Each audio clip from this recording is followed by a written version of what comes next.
এবার গতে বলছে ত্রিভুজের পরিবৃত্তের বাহিরে যে কোনো একটি নির্দিষ্ট বিন্দু থেকে বৃত্তের দুটি স্পর্শক অঙ্কন করে দেখাও যে স্পর্শক দূরত্বের সমান।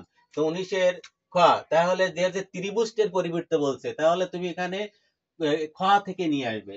মনে করো ওই যে আমার আগের চিত্র মুছে ফেললাম, যে খ থেকে এটা ত্রিভুজ ছিল, ত্রিভুজের এখানে পরিবৃত্তটা ছিল না, এই পরিবৃত্তটা ছিল, ঠিক ওই পরিবৃত্তের থেকে একটা মাপ নিয়ে আসবে।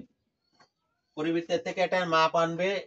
করো আমি পুরো চিত্রটা এখানে আঁকায় দেখাই, যে পরিবৃত্ততে মাপটা আনবে কিভাবে, ওই কেন্দ্র থেকে এইখান থেকে যে ওসি ছিল, ওসির দূরত্ব নিয়ে তুমি এখানে একটা দাগ দেবে। এই ওসি একটা দাগ দেবে। তাহলে কি হলো, আমরা